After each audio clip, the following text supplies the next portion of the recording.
Good morning, everybody. Happy International Women's Day. Welcome to the conference. We are so excited to have you here. Today is March 8th, 2023, and this is the Equity in Action Mentor Coach Best Conference, where the theme is Transformational Mentoring. Welcome. We're so happy you're here. We're going to begin with acknowledgement. We all come from a place, and for some of us, we have been displaced and forcibly removed from ancestral homelands and original ways of being. Some of our relatives have been and continue to be trafficked, stolen, or go missing with no investigation or justice. Today, many seek connection or reconnection, and that speaks to a complex and interconnected journey that is systemic.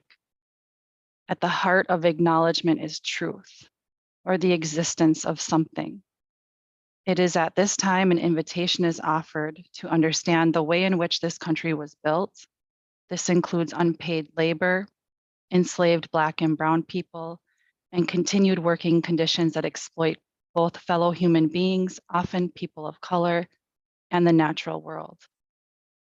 We would like to encourage you each as individuals and as your organizations to continue your learning and accept this procedural moment of acknowledgement as an invitation to continue to grow in your proximity with those you seek to understand and appreciate. Thank you.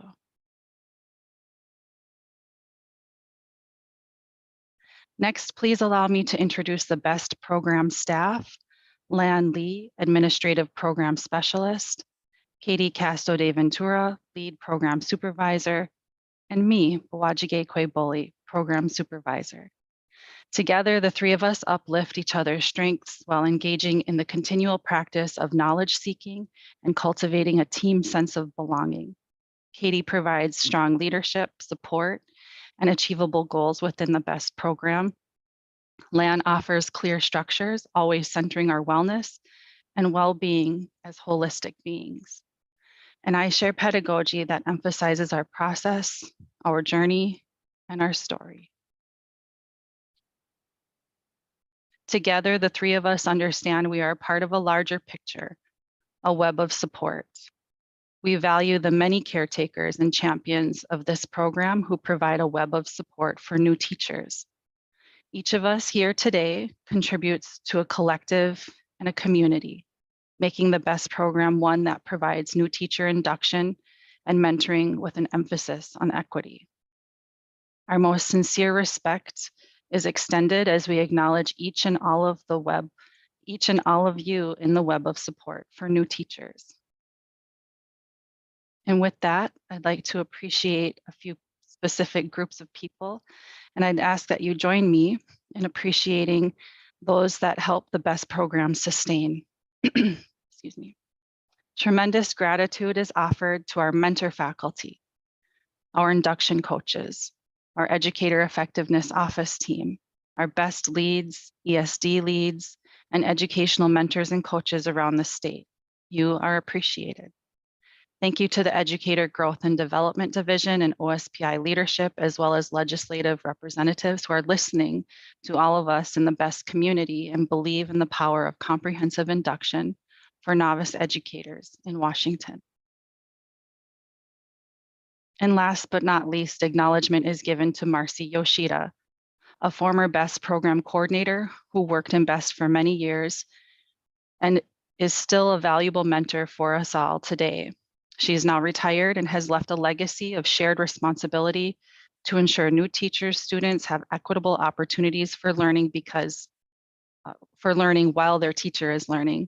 Because after all, what we do for teachers, we do for their students.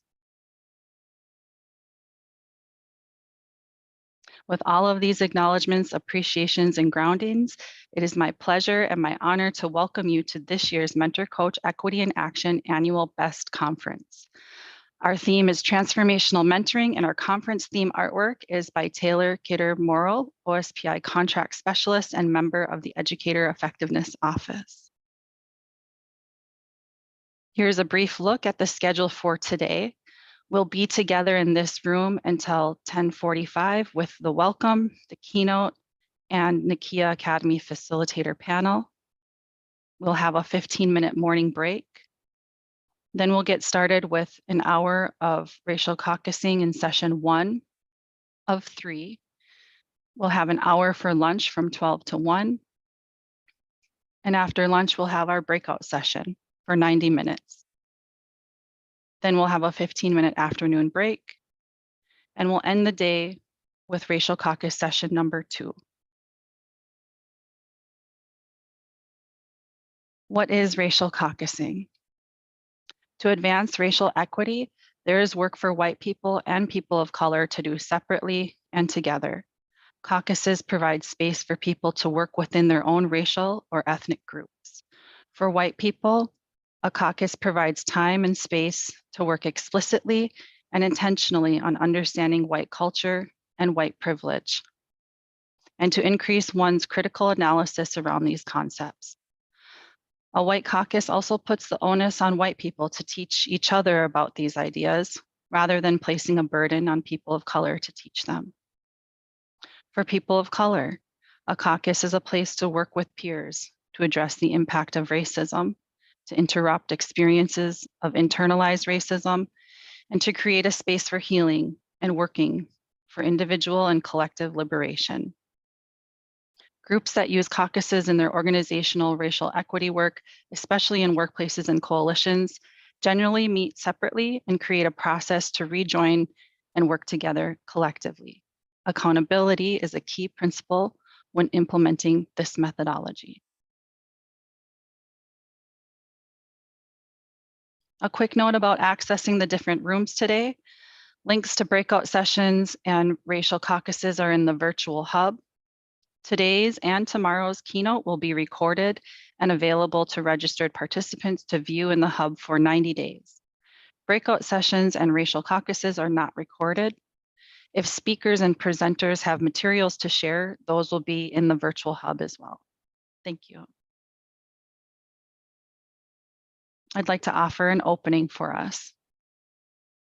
Let us think for a moment about this year's conference theme, transformational mentoring.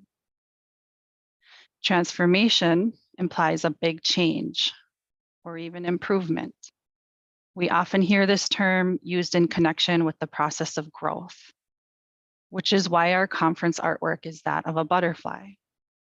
A butterfly represents the end of a long journey of change, one that undoubtedly requires faith in the process. So as you engage in the conference offerings over the next 2 days, our hope and our intention is that not only do you leave with something beautiful, such as new friends or knowledge, but we also want you to experience the process.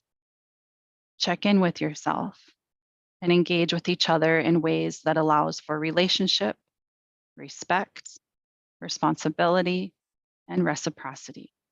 Reflect along the journey. We are in a time where connection is craved. We see educators leaning into identity work and understanding of self in order to better show up for others as mentors and coaches. This work includes healing, forgiveness, and a deeply consistent and faithful practice of remembering and renewing our why. Professional learning is supportive of a journey of growth that is both for the individual and the community. As you prepare to connect with one another over the next couple of days, take a moment to check in with yourself. Let's do it now. Let's do it together. Are you ready? Hello, good morning. How are you feeling? What is calling your mind and body to be noticed right now in this moment? How does this impact yourself and others? As you check in with yourself, breathe and begin to find your focus and purpose for engagement.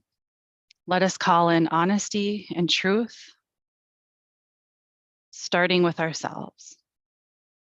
Let us understand this conference is centered on connection, appreciation, and understanding. The way in which you interpret that is your choice. As Dr. Adeyemi Sembridge says, it is up to you to claim the takeaways from today.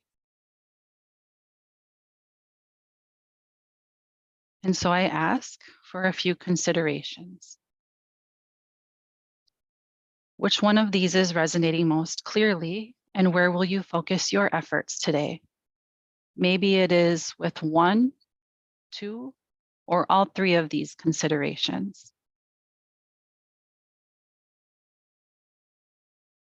Finally, we ask that you do what you need to support your own learning, and encouragement is offered to reflect.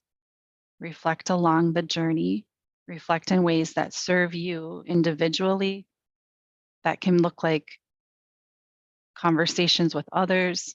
It could be through writing, movement, and by making connections among speeches and sessions and the work that you do. Accountability that transcends the here and now, and seeing this conference as a doorway for more or a beginning can be taxing on the mind, body, and spirit. This is hard, rigorous work. Our intention and purpose is for this conference to be supportive in a place of connection. And so we've asked 3 amazing speakers, 2 keynotes, and 1 performer to join us over the next 2 days to help us in our purpose. Today's keynote is Lori Cohen. Lori specializes in mentoring and transformational coaching. She has worked in education, both public and independent schools, for over 2 decades. Lori brings intentionality and a broad array of skill sets to her design and facilitation, all through the lens of equity and inclusion. She facilitates with a balance of humility, humor, and heart. Lori is the co-author with Elena Aguilar of the PD book, 7 Habits That Transform Professional Development. This book is the inspiration for this year's conference theme. Best mentor faculty are thrilled to be centering learning with this book this school year. Lori's keynote title is Mentoring at the Pace of Relationships. Transformation happens when we center humanity in the learning process. We're so happy that you're here. Please give a warm welcome to Lori Cohen. Oh, thank you so much for that beautiful introduction. I'm going to go ahead and set up my slides. And just for the beautiful opening of this conference, it just feels like, as I was writing down my intention and thinking about my how and my why for today, is to be present and worthy of the dignity of the foundation that's been set for this work. And so I just want to say thank you so much to all the conference organizers and just the intentionality in this work today. So yes, the title of this conference is Mentoring at the Pace of Relationships. And because I'm a design geek, and because I know some of us appreciate the additional supports that might allow us to be present to learning, you have some options of how to engage today. One is to just take in the words, to review the recording in the time frame that it's available to you in the 90 days post-conference.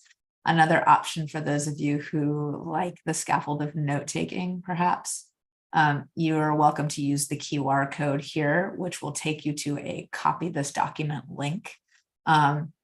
Or if you type in the bit.ly link that you see here on the screen, it is case sensitive. So OSPI is capitalized, TM is lowercase, the number 23, the capital N, and lowercase t.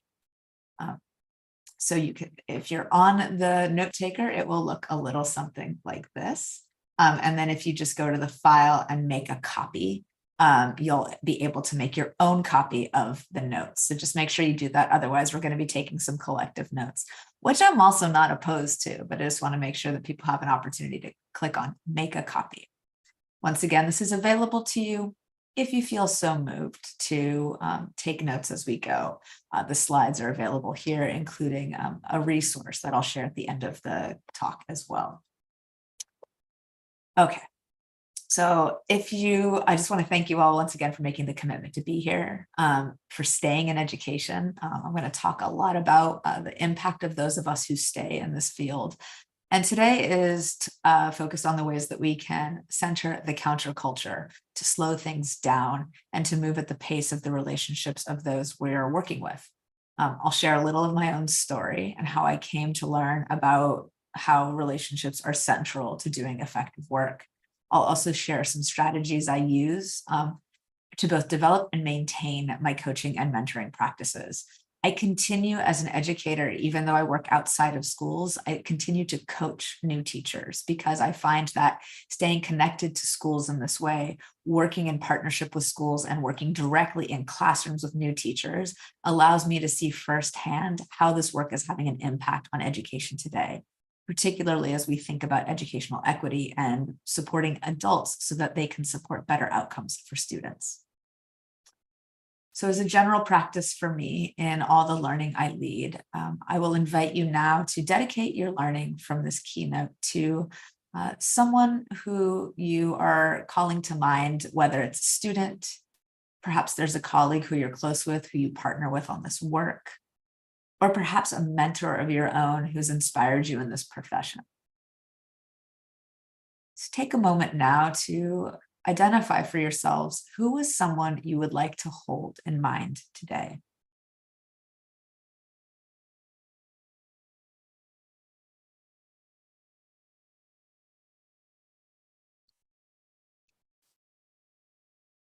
And I would love to dedicate my talk today to my high school English teacher, Jane Halliday, who continues to inspire me and be my chosen family to this day. She is a core reason why I'm an educator, and she remains in education as well, which after 30 plus years, I'm grateful to her for all I've learned from her. Oops, I just went backwards. Okay. I'd love to tell you a story about a time when I was ineffective as a mentor and the consequences it had on me and my mentee. I'm going to just share out the gate that this is not a story of total disaster on the surface of it, but there were some practices I engaged in that had a harmful impact on the person that I was working with. So I was mentoring new teachers at my school site, and I was working with a teacher who we just hired to teach our 9th grade Spanish classes, and she was new to teaching in K-12 education. She had taught language at the college level. She was phenomenal in her research on language acquisition. So she was deeply versed and vested in all things college level pedagogies and college level theories related to language. And she wanted to teach high school because of the opportunity it gave to her to give back to her own pathways in education. So when we had our first meeting, I asked a few questions to get to know her about why she became a teacher. And she shared she was new to working with high schoolers and that it made her really nervous to do so, that while she felt she could relate really well with college age students, she struggled to relate well with 14 and 15-year-olds. She also shared over the course of this conversation that she didn't feel like she fit in with our school's culture. She was one of the few Latina identified teachers. She was Mexican American. She was first generation college. And where she grew up was much different than the place she was working with when I was mentoring her. And in that moment, I heard two things in what she said. The first thing I heard her say when she said that she was new to teaching high school was she needed tools. And the second thing I heard her say was she needed a sense of belonging. I wasn't wrong in what I heard, but the way I addressed it next was where I went a little bit sideways. So I thought as a mentor to a new teacher that it was my job to give her all the materials she would need to be successful with high school students. I saturated her with lesson planning tools, with tools to teach language at the high school level, books on adolescence and adolescent development. And then I opened up my calendar and we scheduled some time to work together. I scheduled my fall observations of classes, so we got like super organized. And then to address the comment about not fitting in, I shared my own story about my own upbringing and what education meant for me growing up and how I understood where she was coming from. I thought if she could hear about my own journey, she would be able to relate better to what I was sharing with her. She would know I was an ally and that I was going to be helpful to her. So like, even as I share these words right now, I feel myself like wanting to face palm, because I realized at that moment that there might have been nothing wrong with me sharing my story or offering resources or doing all the things that I wanted to be most helpful and supportive of my mentee. But the punchline at the center of my story was that I was centering myself. I was thinking that I knew better because I'd been in teaching for over 15 years and she was brand new to the profession, or at least brand new to K-12 teaching. That because I was a longtime teacher, I knew which tools to access. I thought that my words of support and sharing my story were going to set her on the right path. So while it might seem dramatic for me to share this story about all the ways that I centered myself and denied the dignity of my colleague, I also realized that by the end of that conversation, I knew very little about this person with whom I'd be working, her story, her background, her values, the aspects of her identity that mattered to her, what support she actually needed, and what she actually knew about teaching language. I also didn't know how she learns best and what resources were going to be most meaningful for her as I facilitated conversations and collaborated with her. We didn't talk about who she imagined she would be at the end of the school year. We didn't talk about hopes and fears. So under the banner of what I called being helpful, I was boosting my own ego. And maybe you already all know this, and maybe I'm the one who's late to this party, but the saturation of stuff and centering me were not the best way to support a new teacher, or any teacher for that matter. And a society that centers systems of whiteness, of extraction, of production, of consumption, we think that to saturate is to support, to offer every resource available and determine that we know better, that's going to ensure that teachers are well equipped to walk into classrooms. When we deny the person sitting in front of us the totality of their humanity and their dignity, we think that too is something worth overriding for the sake of the students. And this assumption is not working for us, as we well know. So what I'd like you to know today is that something you might already know. And yet I find that so much of our deepest learning is that line between the ahas we have about education and the things that we already know that are deeply vested in our wisdom. What our mentees most need from us is strong relationships. What our mentees most need from us are high levels of trust so that they can be reflective, explore their own hopes and goals, share challenges openly, take risks, and teach us our best. What I want you to know today, most essentially, is that to transform people, communities, and systems, relationships are absolutely central. And we can't do this any other way. So as we talk about centering relationships in our mentoring practice and working with teachers, some questions might be unfurling for you as you think about your own contexts. To some, relationships might seem trivial, or we might not feel like we have the time to focus on relationships. So one of the questions you might have is the very question of, what if I don't have time to focus on relationships? I'm mentoring so many people in my buildings. The demands on our schedules makes it so that I don't feel like I have the time to really go deep with the person I'm working with. Or perhaps a question on your minds is, what about making sure the students are learning? After all, aren't student outcomes central to what we do? I'm going to put all of this focus on the person in front of me, but what we really need to focus on is good teaching and good lesson design and good support for student outcomes. Or maybe, what if my mentee just wants me to tell them what to do because they're newer to this profession, they're still learning their skills and tools, and I do have a lot of information and wisdom to offer up? Or even, what if my mentee is resistant? What if I'm navigating somebody who gets their defenses up if I try to enter in from this point of the conversation or this point of the conversation? These are all valid questions. These are all ones that come up again and again and again in my work with mentors, in my work with new teachers, in my work with school leaders. And there are probably loads more questions than these 4 core questions. But if you're here at this conference, I also may already be preaching to the choir. Or perhaps you have a desire to put a primacy on relationships, but you need to convince your administration or other mentors at your site, or you might not be sure where to begin. You're like, cool, I'm in for it, Lori. I want to center relationships, but I'm trying to think about the entry point when it's March and June is on the horizon, or when I'm resetting at the beginning of the school year. So before we dive into some of those practices, I want to spend some time unpacking some of the research that supports why mentoring matters so much and why relationships are so central. First is that between February of 2020 and May of 2022, over 300,000 teachers left the teaching profession. We might know this because we might have seen the attrition at our own school sites, seeing headlines like the Great Quit or the Great Resignation, seeing the impacts that the demands of the pandemic and the demands of existing inequities have had on our school sites might allow us to notice firsthand this exodus from the profession.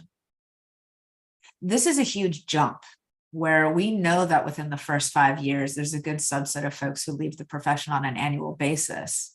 The national average is 16%, which is already high.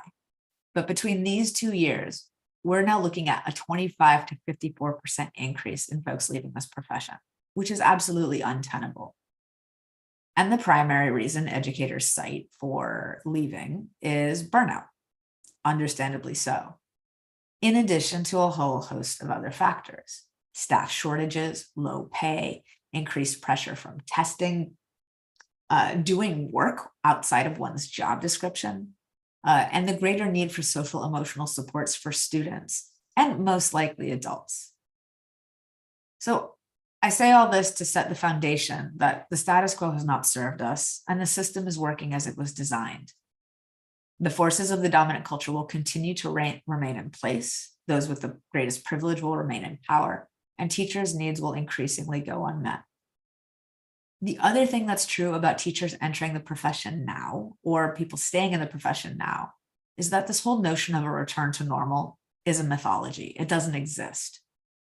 However, we have possibility now to chart a new path, one that's paved with possibility, with imagination, and ideally hope.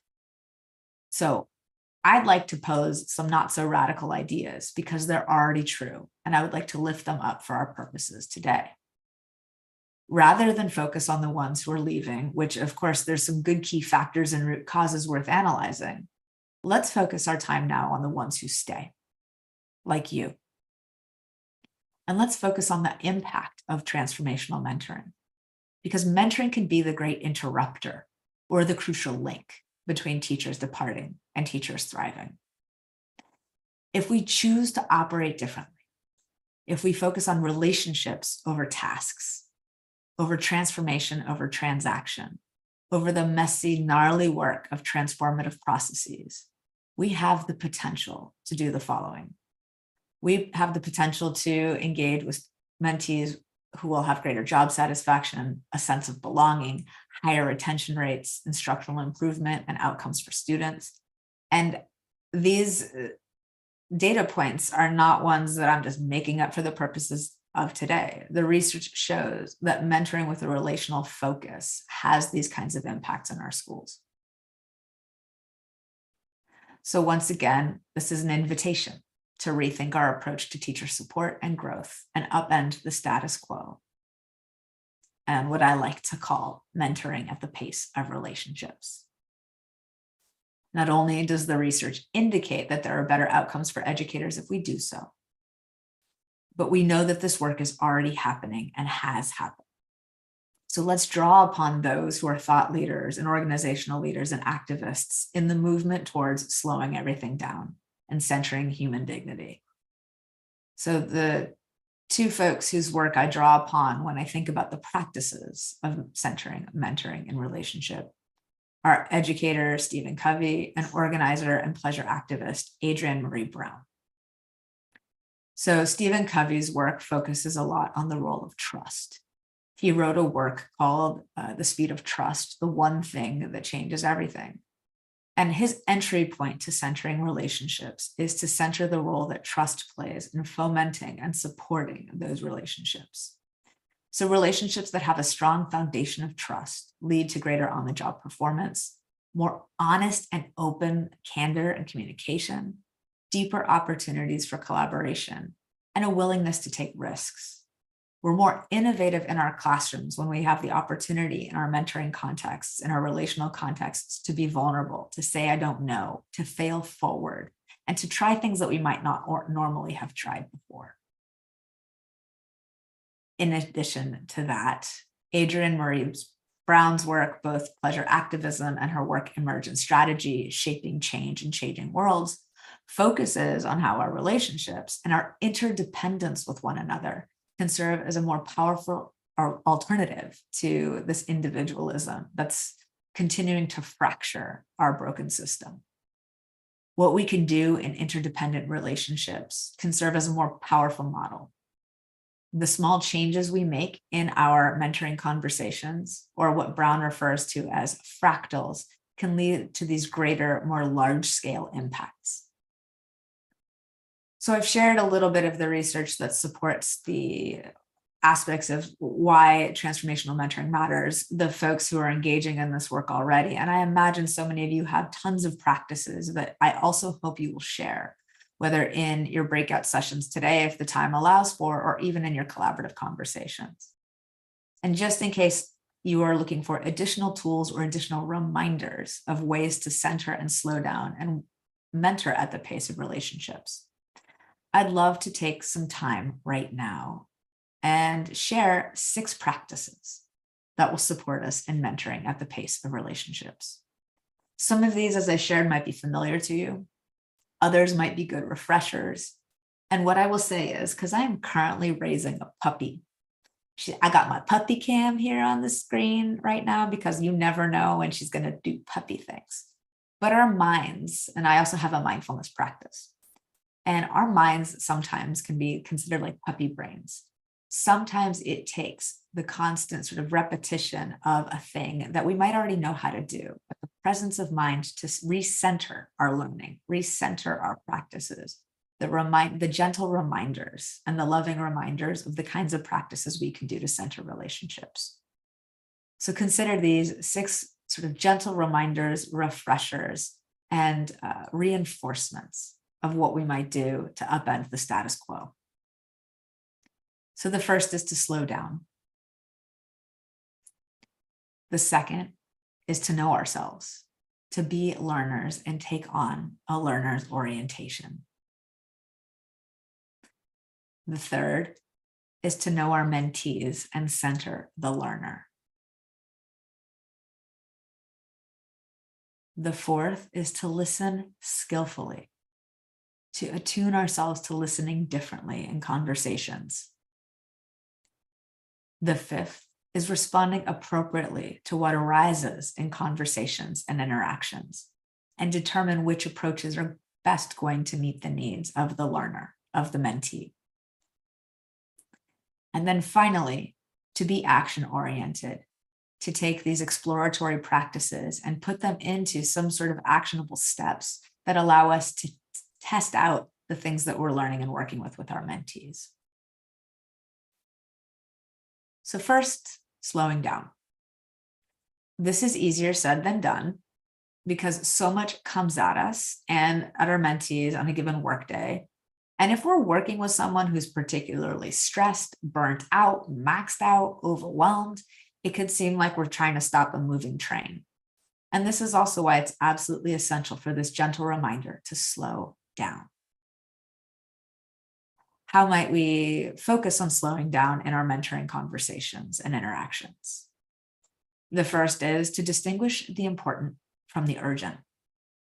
If you find yourself taking in a lot of input from your mentee that you don't even know where to begin, they want to work on this thing and this thing and this thing, and everything feels as urgent as everything else, consider dividing up what you hear and supporting your mentee to consider what's important here and what's actually urgent here. What we might find is that the list of important things outweighs the list of seemingly urgent things.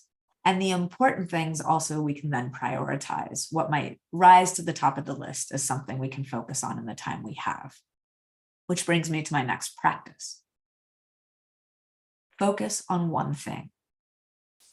Time is our most precious resource. So we may want to consider asking our mentees to think about the limited time we have. in the 20 minutes we have for this conversation, in the 30 minutes, the 60 minutes, what feels most essential that you would benefit from a thought partner on or some collaboration on? What is the thing that your mentee might need deeper support or coaching? Something they couldn't work through on their own. Another way I like to pose this question is, what would you prefer we do together that you couldn't find yourself doing on your own? When we identify the important over the urgent, when we prioritize the importance, and then we hone in on a single thing, it automatically invites us to slow down and to stretch out the time that we have to go deep rather than to go broad, to go deep rather than to go surface. And if all else fails and you're struggling to even slow down at the outset of the conversation, a quick exercise, which is to try breath work. Our breath is our most powerful resource because it's what resets our entire system when we feel stuck, activated, overwhelmed, agitated, or just not sure where to begin. So whether it's a practice like 4-7-8 breathing, where you breathe into a count of 4, hold your breath for a count of 7, and exhale to a count of 8. Or perhaps you use a method called square breathing, where you hold for 4 seconds, where you breathe in, you hold, you breathe out for 4, you hold, and then you repeat the process. The thrust here is that our breath work does the most effective job at ensuring that our amygdala doesn't have a grip on our emotions, that our parasympathetic nervous system can slow itself down, that our prefrontal cortex is open to decision-making, and it broadens our field of awareness that allows us to see more openly and get us into the right frame of mind.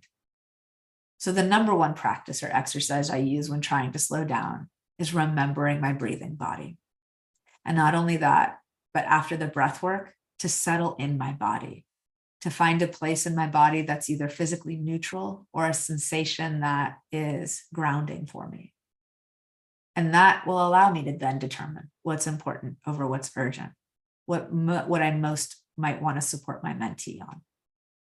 I used to work with a group of mentees where we would spend the first 2 minutes of our group meetings doing breath work and 2 minutes of mindfulness.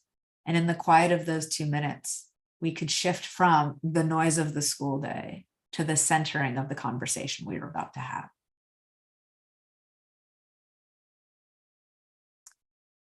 Practice 2, know ourselves and be a learner.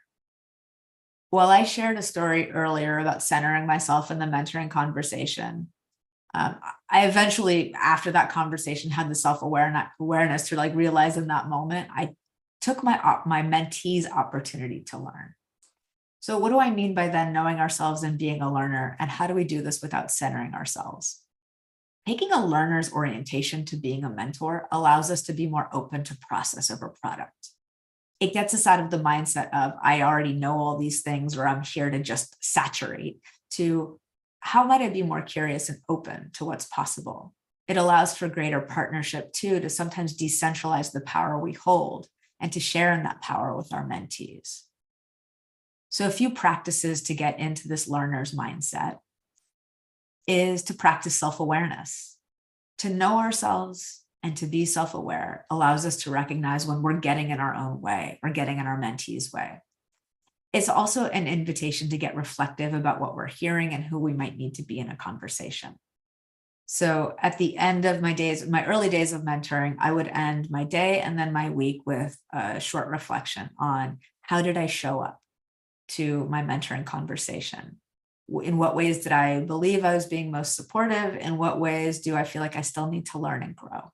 And this reflective practitioner practice that's been a part of my educational journey for the entirety of my career has allowed me to increase my self-awareness such that I can enter into situations where I might not have the immediate self-awareness, but I have the reflective practice to become self-aware when necessary.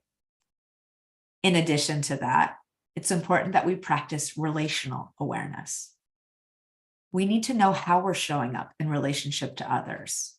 So this is an opportunity for us to seek feedback from our mentees or our colleagues about what's working for them or not working for them. Perhaps this also might mean we record our mentoring conversations at points in time, perhaps create a transcript and code how much we're talking versus speaking. Notice what we're saying and how it's coming across. The teacher I was working with, who the mentoring gone wrong story, did have the opportunity to give me feedback pretty shortly after that first conversation. It was about 2 weeks into the school year. And I had just paused and first apologized for my approach to that conversation. And secondly, asked for any feedback on how is she feeling supported. We had enough levels of trust for her to give me that feedback directly. Depending on the quality of relationship, it may sometimes need to be asked for anonymously.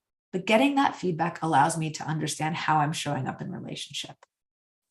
It also allowed me to recognize how much I missed the mark in supporting my mentee, who what she was really seeking was an opportunity to share her story and not hear mine. So try this as an exercise. One powerful way to take a learner's orientation is just to practice the skill of curiosity. Rather than letting our defenses go up when we get feedback, or if we hear something we don't like, or we decide we already have all the answers, getting into a stance of curiosity gives us a little distance between our fixed ideas about the way we believe things should be and what also might be true about a given situation. Curiosity is also a central skill to centering the needs of the learner, which is our next focal area. So when I think about what it means to be curious, I expand my mind into like, what's really going on here, or what might also be true about this situation. So the next practice is to know our mentee and to center the learner.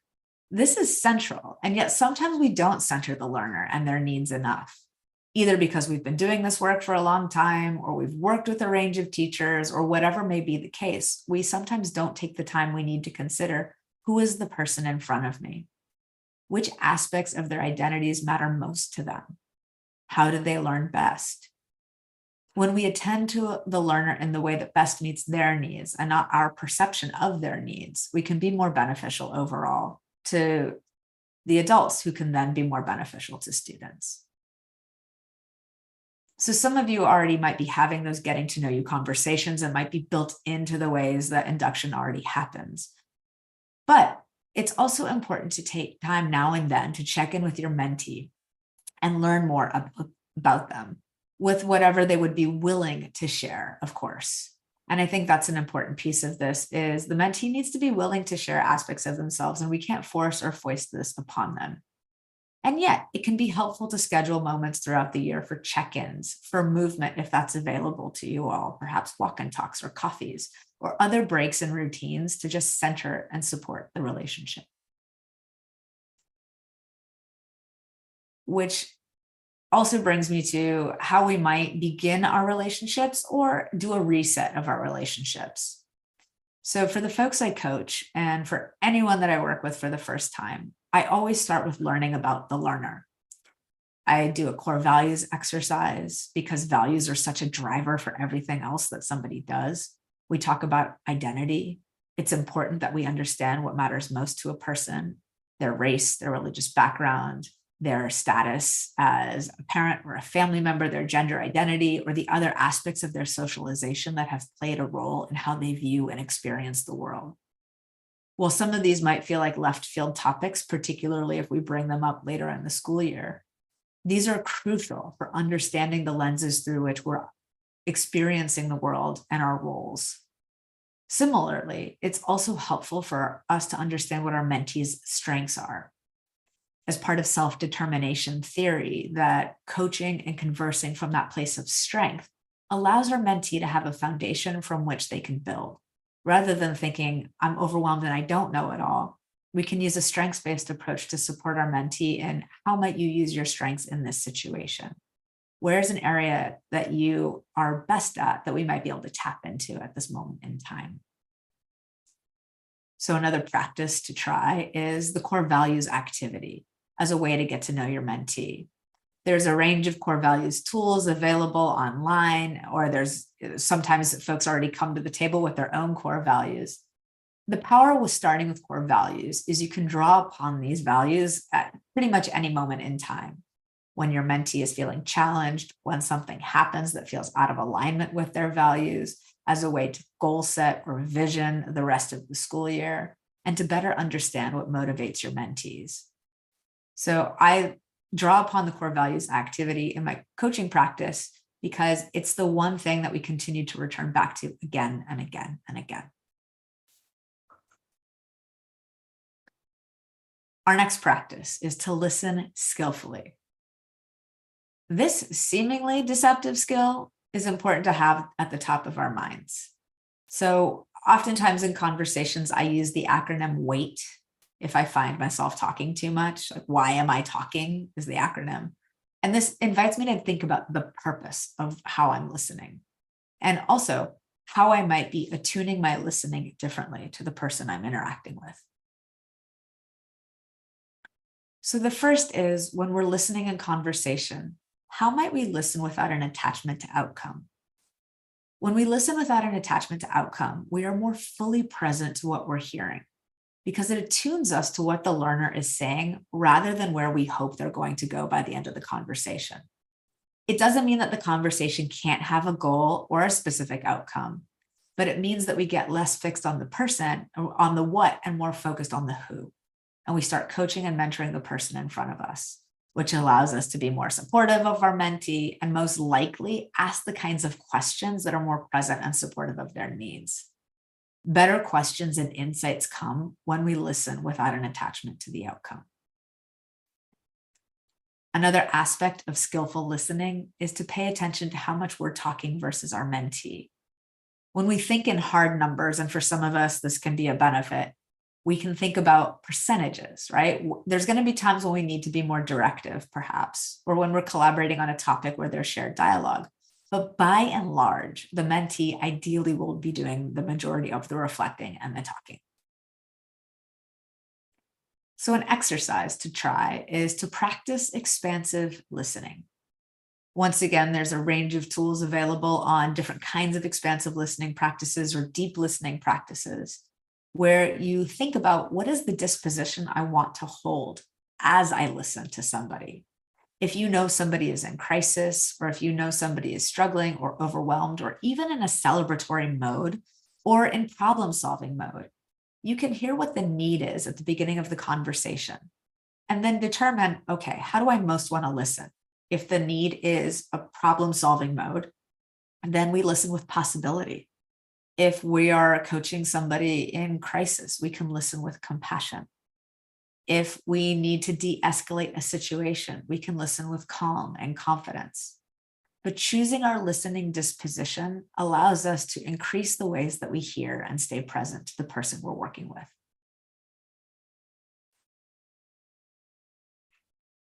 And when we listen skillfully, we are able then to respond appropriately to the needs that arise.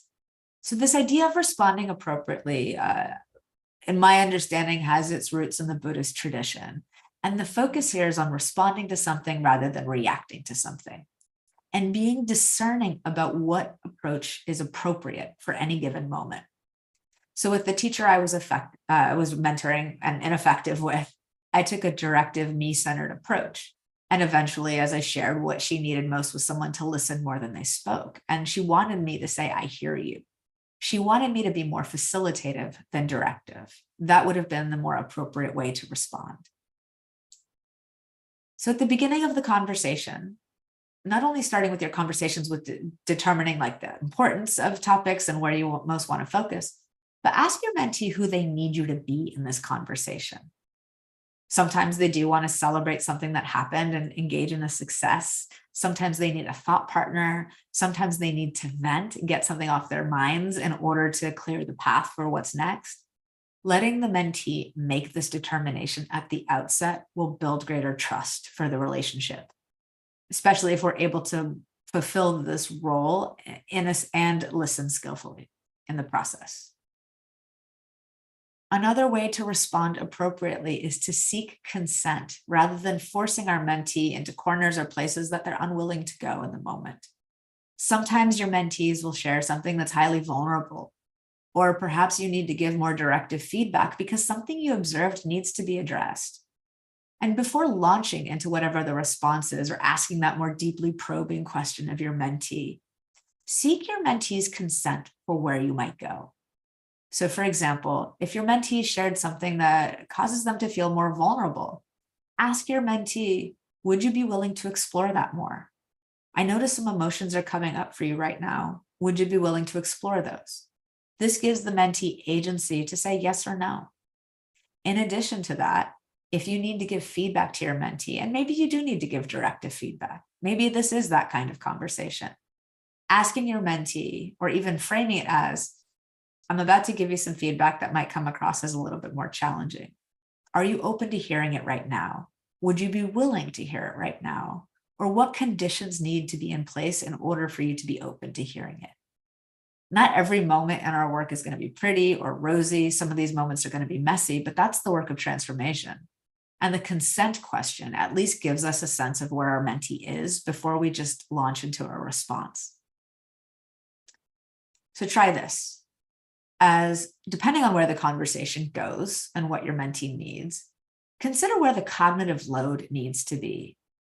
If you're doing more reflective exploration with your mentee, then the appropriate response might be a more facilitative approach. If your mentee wants you to design lessons together or come up with a list of strategies, then you might take a more collaborative approach. Or if your mentee really is stuck on something as building knowledge or skill or capacity, and you need to be a little bit more directive, then directive might be the right approach. And while directive can sometimes feel more satisfying for us because we feel like we're being helpful, we also want to be really mindful of who's holding the bulk of the cognitive load in any given moment. So being mindful of when we're directive, when we're collaborative, or when we're facilitative allows us to respond appropriately to whatever the needs the moment calls for, rather than us just deciding who we're going to be. And finally, be action-oriented. Earlier, I shared if we are listening skillfully, we can let go of the outcome, but that doesn't mean that our conversations just have a hard stop to them. We need to, in the work of transformation, think about how we might have been changed, or what shifts we're making, or what we might now be able to do differently as a result of the conversation. What needs to be true as the result of the conversation. So first, shift the conversation to action. No matter how much time you have, whether it's 20 minutes, 30 minutes, the luxury of an hour, always make sure to save some time at the end for some closeout questions so that your mentee can get reflective on their next steps. These actions should come directly from the mentee to be more powerful and empowering, but also they should feel attainable enough. So I'm going to share with you the closeout questions I use at the end of my mentoring and coaching conversations, some of which I use like in full succession, or maybe just a couple of them.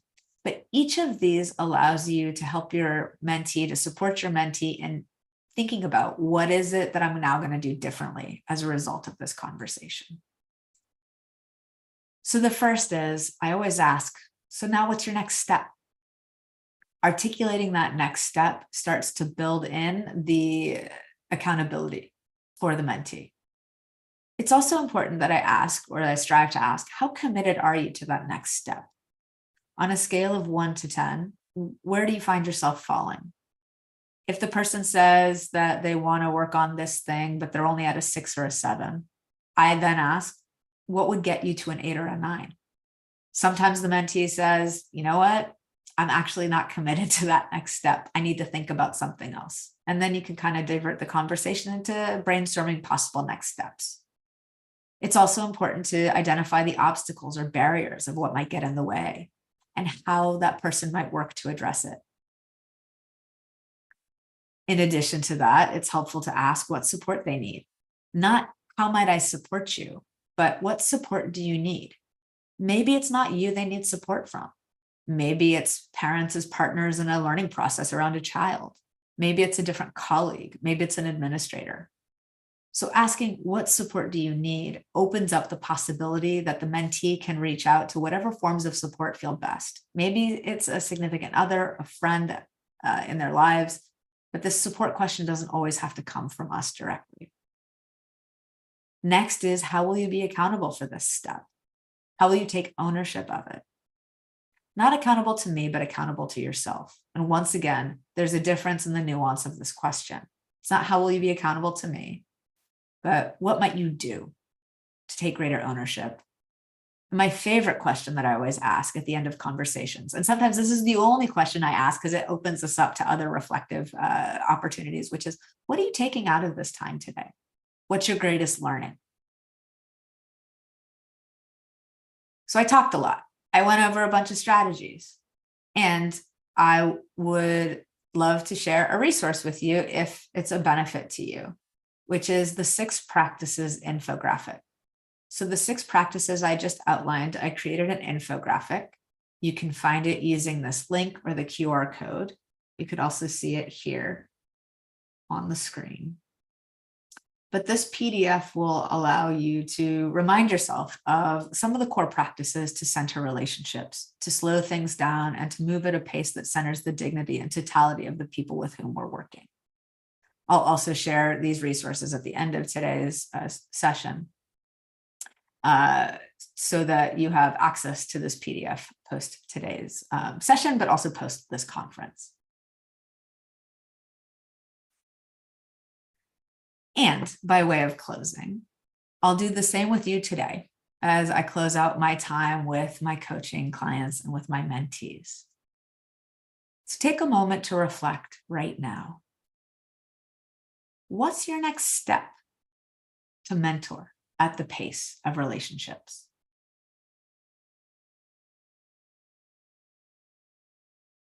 What's one thing you might do or try?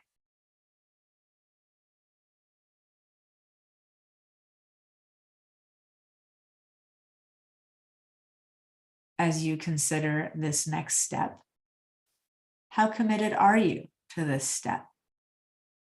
On a scale of 1 to 10, if that's beneficial for you.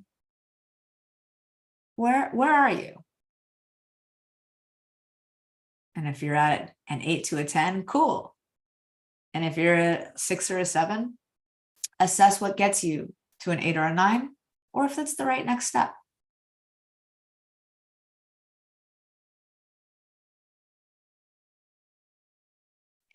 As you think about a practice you might try, what might get in the way? And how might you address the barrier or the obstacle?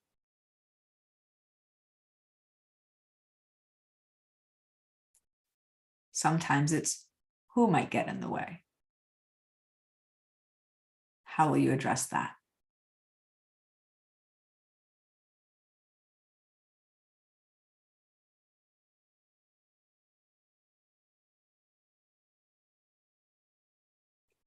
Next is, what support do you need? What does support look like for you to take this next step?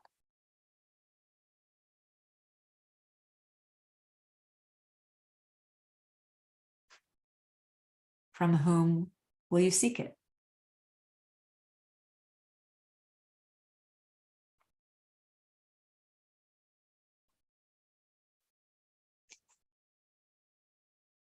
Next is, how will you be accountable? How will you take ownership of this next step?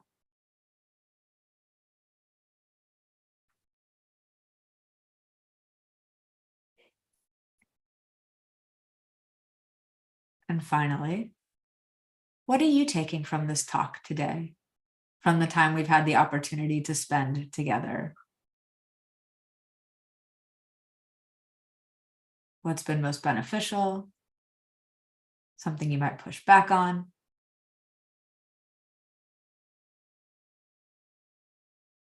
Something you might integrate into your already existing practice?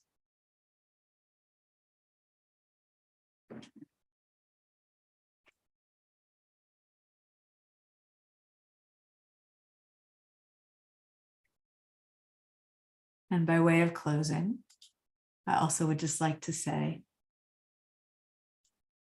thank you so much for your time today, for your engagement in this work, in this conference, for staying in this profession, Our students need folks who are committed to educational equity, to not only ensuring better outcomes for students, but the dignity of the humans, the adults that we serve who best serve our students. You're welcome to share learning on any of these social channels. If you have any questions after today, you can reach me via my website as well. I think we'll take a brief moment to see if any questions are coming to the surface. I know that we don't currently have questions at this time, but I'll go ahead and just pause there for a moment. See if any questions surface. And if none are surfacing, I will go ahead and just say once again, thank you. It's been an honor to be here. I'm grateful to you all for this time.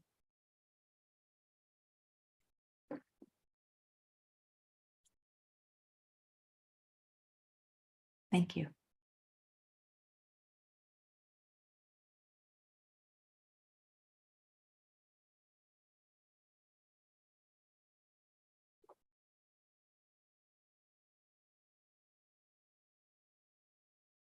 Thank you, Lori. I'm just giving a little extra pause to see if any questions do come through.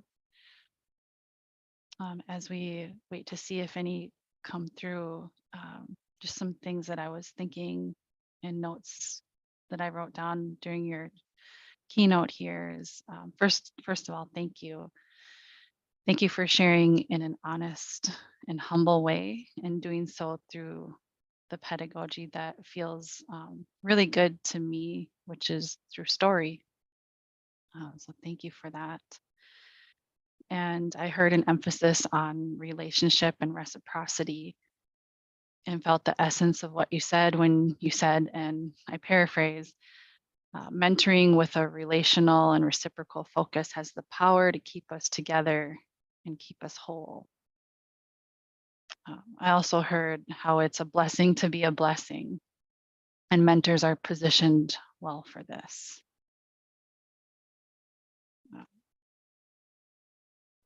So Thank you. If you want to, I'm just kind of like waiting a moment for any questions, but I'm just so thankful that you're here. Thank you. I see one question that's come through, which is, how do I support admin in this work? I'm going to share how I hear the question or how I experience the question. I experience it from two perspectives.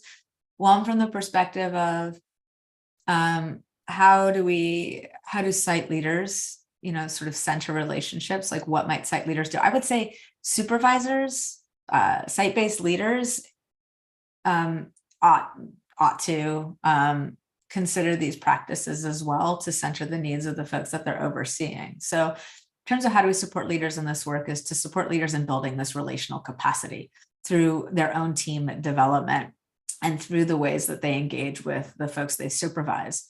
I was grateful to be a coach before I became a site leader because I brought all of those tools with me. So every summer I would have what I called the meeting with teachers, where I would do a check-in conversation because we change each year, things happen.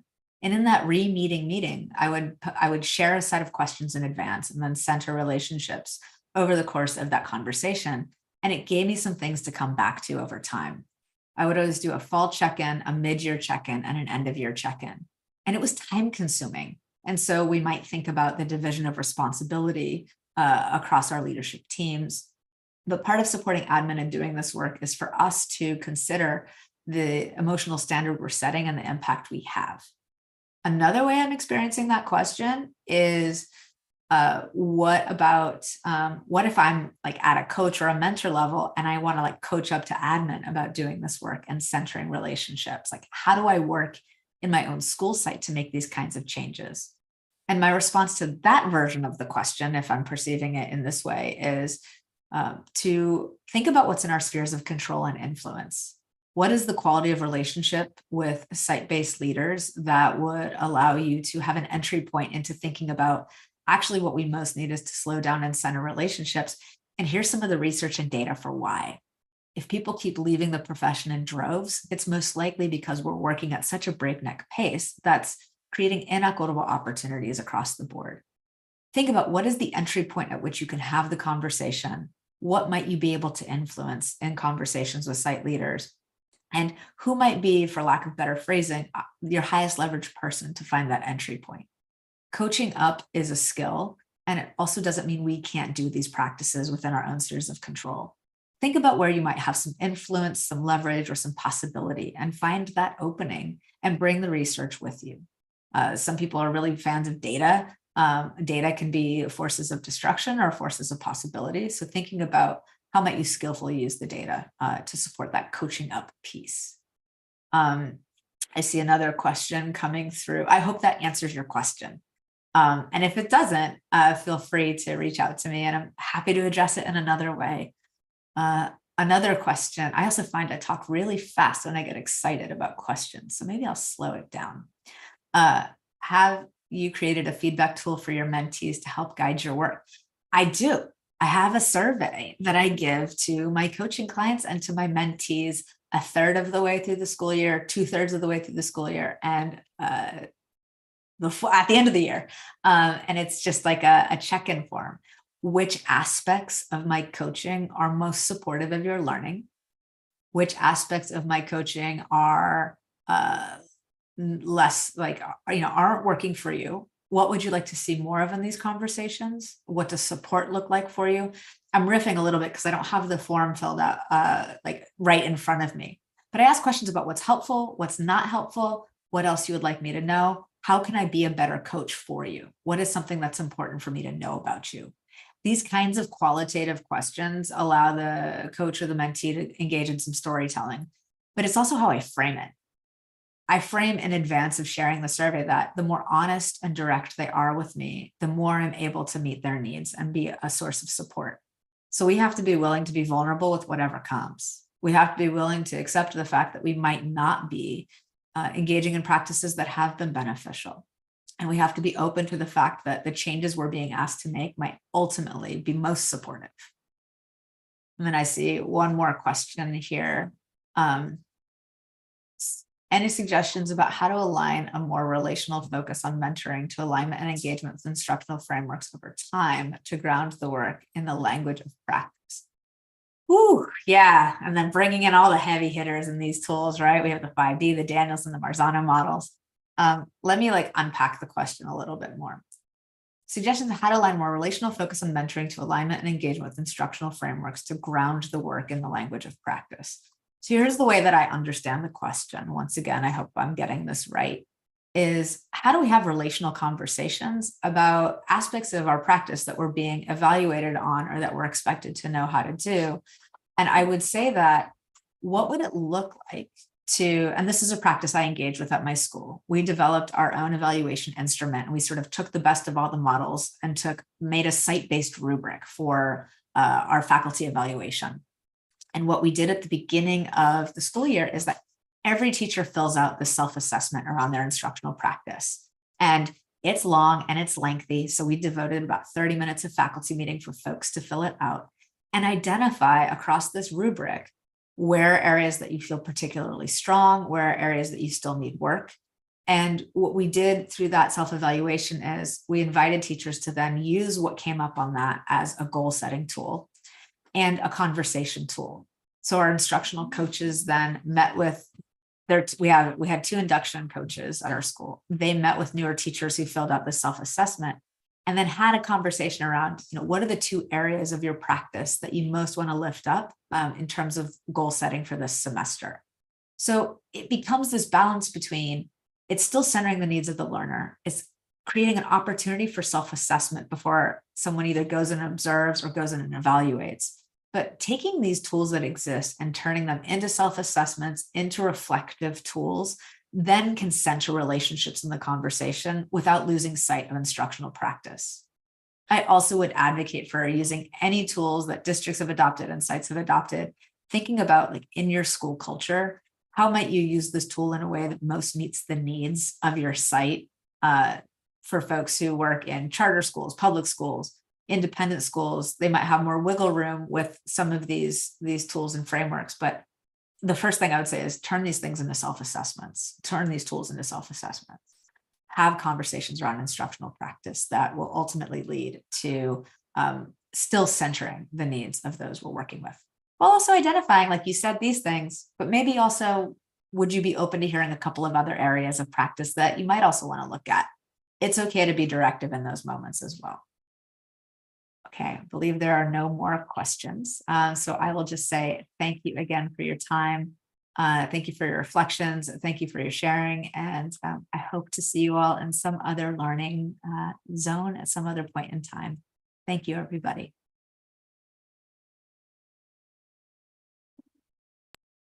Thank you again, Lori. You've given us so much to think about and rest on as we learn, grow, and transform. So thank you for speaking to the many access points of mentoring at the pace of relationships.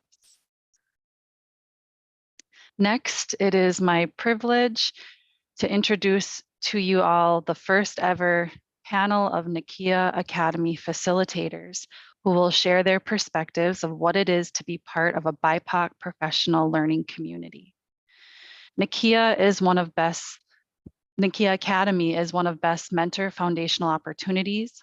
It is by and for BIPOC educators to learn in community about mentoring and leadership. NAKIA Academy is named for a fictional unsung hero and a humanitarian whose philosophy includes lifting others up. The purpose of this academy is to build a community that is in continuous growth. So as we planned the conference, there was this question of why have a panel like this at the conference on the main stage? So this panel is part of the conference because there is a statewide and national conversation around how to retain and support teachers of color. NAKIA Academy is by and for people of color, and yet this work is for everyone. This work benefits everyone. And as one of my esteemed colleagues has said, this is not something for white people to be thinking people of color are doing the work and I don't have to. That's a powerful statement and way to think about it. And it's something that I hope we all seek to understand and appreciate. As we planned for this panel, planning began back in November. A great deal of thought and intention was given, as is within this community. And we asked ourselves a critical question. Why have a panel about a BIPOC PLC in a space that is not exclusively for BIPOC? And here are some of our thoughts. For professional learning communities such as NAKIA Academy to be successful in Washington and beyond, white colleagues must understand they are a vital component to the success of people of color staying in positions. Supporting and retaining educators of color impacts the success for all students. NAKIA Academy is about changing old structures and ways of doing things. It's about transformation for education in Washington and moving forward. It's about the visibility and sustainability of educators of color. The theme of this conference is transformational mentoring, and NAKIA Academy is a powerful example. Our hope is to uplift NAKIA Academy, increase understanding and appreciation of what it is and what it does for BIPOC educators. We want this to continue to grow throughout the state. Supporting BIPOC educators is a movement, and facilitators and participants have expressed extreme and heartfelt gratitude to be part of NAKIA Academy. Everyone in the room here today, everyone at the conference, white and BIPOC, are the wave to carry this forward. For our white colleagues, as you listen, think about the ideas and information expressed and consider what might be something you can do in your role and in your district to affect change so all our teachers are supported and our students are excelling.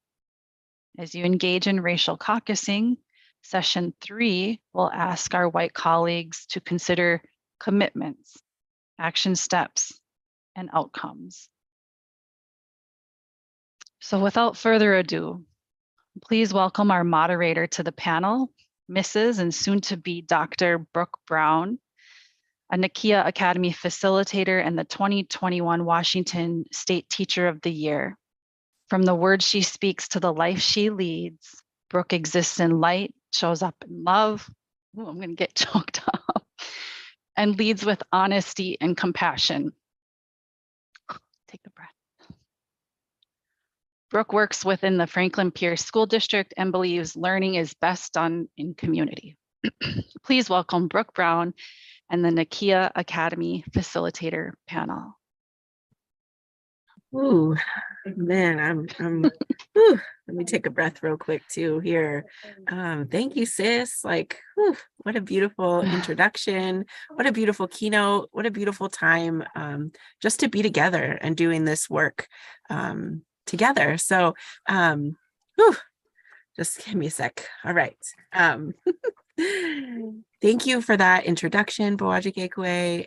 Thank you for the opportunity to speak with my beautiful sisters here today. And I just love to share a little background about NAKIA. And yes, Bawaajigekwe, if you could share your screen, that would be awesome. If we could pull up that second slide with the origin story, that would be amazing. Get that going here. Thank you so much.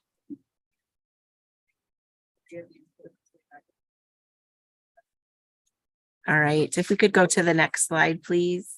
Thank you. All right. So just as Bawaajigekwe did such a beautiful introduction and thinking about whose shoulders we stand on as we do this work, it's really important to think about the origin story of NAKIA. So we talked about how NAKIA is named for an unsung fictional hero, a humanitarian, someone who just talked about lifting others up. And that's really what NAKIA is about. And so origin stories are so central to cultures because we know who our ancestors are and we learn about the values of our people. So we want to share the origin story of NAKIA so you can gain an appreciation for this beautiful community that has been created. So the WEA Early Career Educators Committee found that existing mentorship programs for new educators were there, but weren't really meeting all of the educators' diverse needs. And so members at the WEA Rep Assembly voted to create a network for educators of color. And that committee combined these two findings to work on a mentoring program for and by people of color. And so NAKIA Academy was born, and it's a collaboration between WEA and OSPI, and it's created to honor the talents and gifts of BIPOC educators. And if we look here on the screen, there's a beautiful picture of Torian Hodges Finch, who has been just a beautiful advocate and supporter of the program, and who has been instrumental in everything that we're able to do as a group. So just wanted to honor him and the work that he's done, and everyone else at the Early Career Educators Committee at WEA and OSPI for providing this really important space for us to grow as educators of color. Can you go to the next slide for me, please?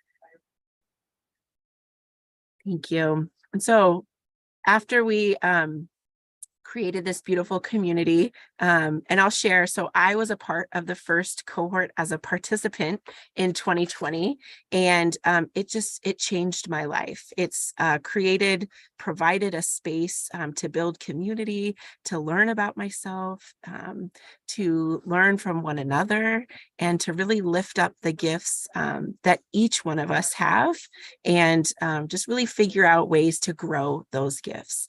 And as a program, it really helps to recognize the assets of all of our teachers of color and what we bring to our schools, and also to name and learn how to address some of the unique barriers we face as educators of color.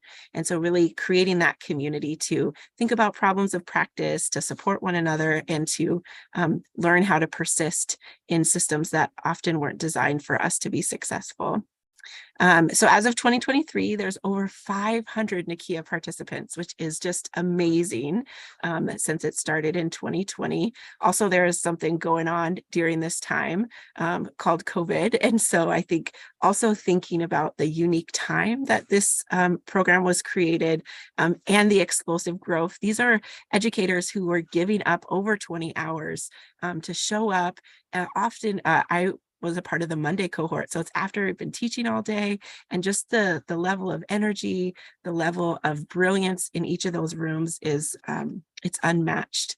And NAKIA participants are in more than 55 different locals, and some locals and districts are actually bringing NAKIA Academy to their districts. So they're working with partnerships between their school districts and their local unions, which is also really exciting as we continue to build out how many folks are able to participate in NAKIA. And so just celebrating, NAKIA graduates have become formal mentors in their building. They've become equity directors in their local unions. They've become NAKIA Academy facilitators. Whoop, whoop. That's how I joined the program. And they've taken on union positions. And so it's really exciting. The facilitation started out with a team of 4, and it has grown to 7, and it continues to expand. And so just really thinking about how beautiful this program is, and how it just continues to grow, which is a key indicator of the need for programs like this. Next slide, please. All right, so y'all didn't come here to listen to me. I would love to introduce my wonderful panel participants. And so I'll ask the question, and then as I call your name, I would just love to invite you to share your response. But before you do, can you introduce yourself and tell us a little bit about where you work, what you do, and whatever information you would love to share. So the first question I have is, why NAKIA? And so I would love to call my sister Patricia into this space and just ask you to answer that first. Sure. Menenet si duus, hapa day todas hamzu, hapa tatat manu hao. Good morning. Hello, everyone. How are you doing today? I'm greeting you in the language that is spoken on my ancestral homeland, the United States territory of Guam. My name is Patricia Beuke, and I work at Olympic Educational Service District 114 as a Director of Learning Support. And now I get to answer my question, right, Brooke? Yes. Okay. Before I answer the question, why NAKIA, and my version of the question, why NAKIA, I just wanted to say that my friends and colleagues on this panel, we are going to speak boldly and humbly. We're going to speak our truths, and we're going to speak about the truths that we are learning from the participants in NAKIA. And so I'm just going to ask the audience to listen with grace and listen with open minds and believe the things that we are sharing. So my version of why NAKIA is the question, why is NAKIA transformational? And simply put, I believe that NAKIA is transformational because it does bring educators of color together in a community where we belong, and we can build up our leadership skills. And I think that that's significant, the fact that it's growing and we continue to expand because sadly, and unfortunately, our educators of color in Washington states are just dealing and navigating with some difficult things. We experience discrimination, we experience racism, we experience microaggressions, we are stereotyped, we are passed over for positions in leadership, and oftentimes we're unheard, unseen, maybe not even invited to the table. So when we can bring educators of color together in a place where we can grieve the harms and hurts that we're experiencing and dealing, and we can support each other, like Brooke said, and uplift each other and build each other's skills together, it's really a powerful experience. And I guess, and you know, just in closing, I would say that NAKIA is a transformational experience because educators of color are able to heal together in community. Thank you, Brooke. Thank you, Patricia. Ooh, healing together in community. That is what we need to continue to persevere, to thrive within our system. Thank you so much, sis, for sharing that. Next up, I would love to hear from you, Fran. Why NAKIA? Good morning, everyone. I'm Francine Oishi, and I currently am a BEST Academy mentor staff member, and I also am a facilitator for NAKIA. But previous to this, I was a mentor and an administrator leading the induction program in Federal Way. And I think I need to take Lori's advice right now because I'm feeling the need to take a deep breath because I'm so touched by the truth that Patricia spoke and everything that came before informationally. Before I begin, I wanted to let you know, as I tried to answer this question, I thought it best to go back to the people that were part of NAKIA. So everything I'm going to be sharing with you right now actually has been compiled from feedback that we got, comments, end of the year survey, information from the very first group of NAKIA participants in 2021. And I really thank them all for their insights. As I took a look at all of the answers that they gave, you know, it just kind of categorized really nicely into a kind of like what it was before for them, what they were experiencing during NAKIA, and what that meant for their future. So allow me to share their sentiments. This is what they said the reality was. I have seen many BIPOC educators come and go. As an educational system, we may say representation matters. However, space that can help retain BIPOC educators is often not provided. Therefore, I sometimes struggle with the feeling that I don't fit in. So what happened because of NAKIA? Because I can truly be myself in NAKIA, I feel encouraged, I feel uplifted, and it has been absolutely life-changing. I also expanded my knowledge base by hearing other BIPOC educators' stories and have made lasting connections with others from around the state. And how might this affect the future? Because of this experience, because of this opportunity where I felt I belonged, I now truly believe I deserve my place in education. I feel better equipped to support our marginalized students with a safe place to elevate their voices, their uniqueness, and help them to confront their challenges. I feel ready to mentor future BIPOC educators. So when you ask, why NAKIA? Here's why. It's a safe place to connect, to reflect, and to grow.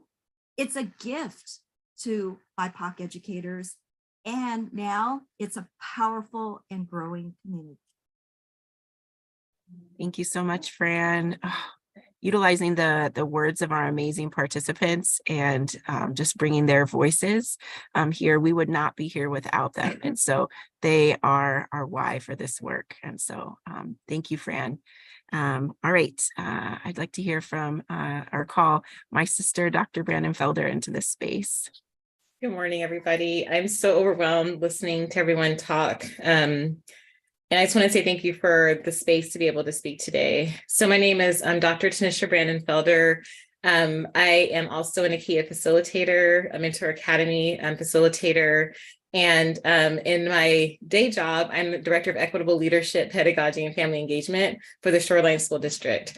I feel all of those really align well for the work around retention. I have to say, for me, I've always loved education. Like, I wanted to be a teacher since I was 5 years old. And I knew that, like, deep down in my heart, that was going to be like my goal. And I was working towards like my own chalkboard and my students. Like, I had a picture in my head. But even with that goal, I didn't have my first Black teacher until I was in 8th grade. And even then, she only was there the first couple of months of the school year. I remember her leaving in October of my 8th grade year for another opportunity. So it was really great for her, but it was a really big miss for me. And I didn't have another kind of, I think I would say, a populated group of educators of color, like, for a while after that. And in all the time of wanting to be a teacher, I think I was lucky because I knew that I wanted that so much, but I didn't have a model necessarily. And I think about that in terms of what's available for our new educators right now and for our youngsters, our youth who are in school right now, who don't even know that education maybe could be a possibility for them because we don't have the models. But what I really think about is the mentors that are there for those educators to help them stay in education. I had a chance to host a NAKIA Academy in the Shoreline School District, and some of the stories that came out of that session, or that session, was really around people who have been teaching for years. Like I'm talking about like decades, and it was the first time they were recognized as being leaders. And at that point, they were heading out of the career. Like they finished their career and they were moving out, and it was heartbreaking that in a space that I love and want to celebrate so much, and I do love NAKIA, it took NAKIA for them to be seen as a leader. And so yes, for us, for NAKIA, and shame for us for the education system that's not highlighting our educators of color. So for me, why NAKIA is because we have so much expertise among all of us. We can live and thrive in the lived experience that we have, but we have some learned experience too. We are some educated, dedicated, and committed folks. And so why NAKIA is because why not NAKIA? Ooh, that was a whole sermon. Thank you, Dr. Brandon-Felder. Yes, sis.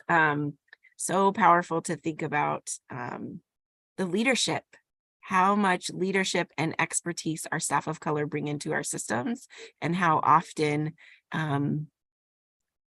we feel invisible, that our voices aren't heard and trusted, as Patricia brought up at the beginning. So just thank you. Thank you so much for sharing, Dr. Brandon-Felder. All right, so we're going to transition a little bit to a new question. And the question is, what makes you hopeful about the work? What is, Miriam Kaba talks about, we must be disciplined in hope. And so what is it that keeps that hope alive for us? So I'd love to invite my sister Sonia into the space to share. Good morning, I'm Sonia Berry. My birth name is Sonia Lestinkopf, and my father is Michael Lestinkopf Jr. from St. Paul, and my mother is Janet Pasterkopf from Zinke, and we are ALU, and we are proud of it. In addition to being a OSPI BEST mentor faculty member and NAKIA faculty, I'm also the Assistant Director of Student Services with Central Kitsap School District. What makes me hopeful about the work is that hope is more than a feeling. Hope is experience and experiential. There is a science around hope, and the hope theory is in 3 parts. First, it is having a goal. Many BIPOC educators and beginning educators, or educators in general, have a goal, and that's great. We all want to be in service or make difference in the lives of the kids and the communities that we serve. What gets in our way is either that agency or pathway to continue forward. And what you've heard here is our experience in a BIPOC-led, BIPOC community creates a safe space. So we have that agency or that collective efficacy that when we share our stories and experiences in safe places, we can grow, and it empowers us and it moves us beyond the only.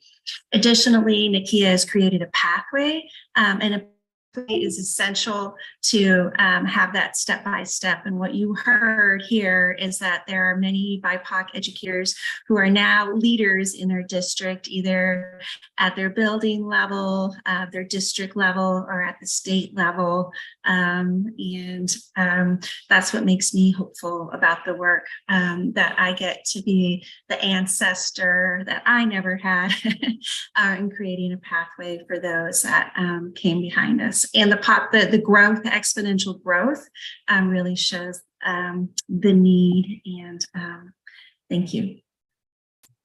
Yeah, thank you so much, Sonia. Just really sharing that idea of, we stand on so many shoulders, and just really having the opportunity to allow ourselves to serve and have others stand on ours. So thank you so much. We've got to be the ancestor, live the way we want to be remembered. So thank you so much.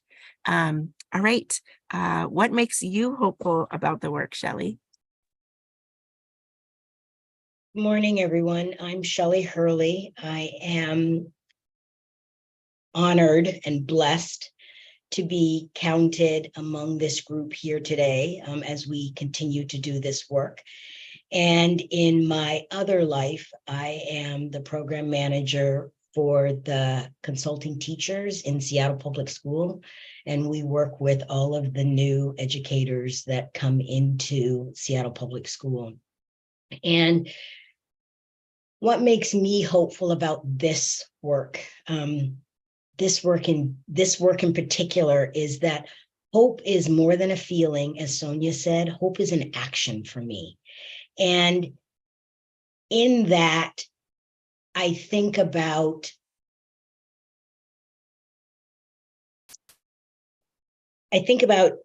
a rock that you drop into a pond, a still pond, and how as you drop that rock in, the ripples that go out from that, and how they go all the way out and get bigger and bigger and bigger. And as Brooke told you at the beginning, we started with 4 of us, and now we are up to 7. We started with 1 cohort, and if we actually had more funds, we would be doing more cohorts. It has now moved into various districts across the state. And actually, I got an email just a couple of days ago from the Seattle Union talking about, could I help with the NAKIA Academy that they want to bring to Seattle? And so for me, when I think about that action, that pond, those ripples getting bigger and bigger, we set out to help a small cohort of people. And we have now helped over 500 students. And we talk about them being seen as leaders. They were always leaders. They have always been leaders. They will continue to be leaders in such amazing ways. We are now just helping them, giving them, opening that door for them to be able to step through, for other people to see the greatness in them that we know is already there. And so for me, when I think about this work, I think about all of the people that we have not yet seen. I think about all of the leaders out there that have not yet realized that they are amazing, that they have something to give, that they are leaders in their own right and in their own way, and that they don't necessarily have to be in what we call a formal leadership position, but they can continue to lead and grow and help those around them. And then they can come and see us, and we can help to lift them up even higher. And so I'm hopeful for all of the teachers of color in Washington State that someday we don't have to have a NAKIA Academy, because they will be seen for the precious jewels that they are. Whew. Thank you, Shelly. Yes, I think just being validated, feeling that support, and you hit it right there. Oftentimes it's feeling seen. It's feeling acknowledged for all that you bring in. And even more than that, not just what you bring, but who you are. It's really about humanizing our profession and modeling humanizing practices for our students. Thank you so much, Shelly. All right. I'd love to invite Demetria into this space and just ask you the same question. What makes you hopeful about this work, sis? Good morning, everyone. Thank you, Brooke. And it is both an honor and a pleasure to be here this morning. I am Demetricia Hodges, and my full-time job is as a CTE consultant teacher in the Clover Park School District. And I am hopeful about this work that we are doing, because to be quite honest, I started this work, when I first started my doctoral program as an early educator who transitioned out of corporate America into the field of education. And unlike my colleague, Dr. Tanisha, I was fortunate enough to begin my early education with excellent educators of color as my classroom teachers, who poured into me and held me up as an excellent scholar. not just as a student, but as a scholar. Saw that innate brilliance in me and in my classmates. And so with the work that we're currently doing, are able to do through NAKIA, I'm just hopeful that we're able to continue to create a structure that creates this pipeline of both fostering and caring for our colleagues of color and helping to continue to empower and uplift them in the communities in which they work so that they will continue to do the work, because we know that in most industries, which education is not unlike most industries, people of color are a minority in number.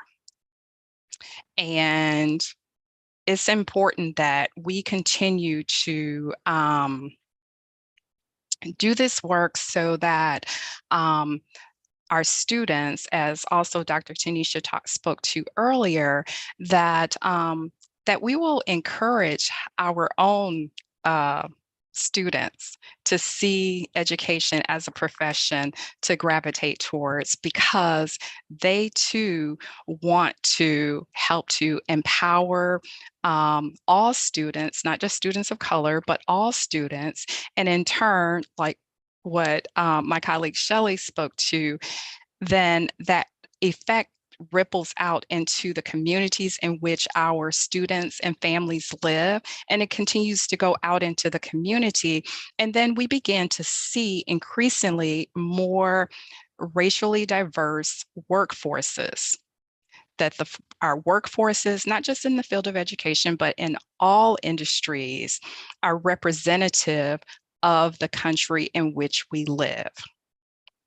And so I am hopeful that we will continue to do this work with excellence, with fidelity, and with transparency, so that we can see this transformation that we are genuinely hopeful will come about. Thank you. Thank you so much, Demetria, for sharing. Yes, and it's awesome that you had a great mentor. And I often think of, so many colleagues of color that I have went into education because of the opportunities we didn't have, and that we wanted to be the role or model that for those in the way that we didn't have. So I love that, and let's continue to work together. All right, Bawaajigekwe, do you mind sharing your screen again for me?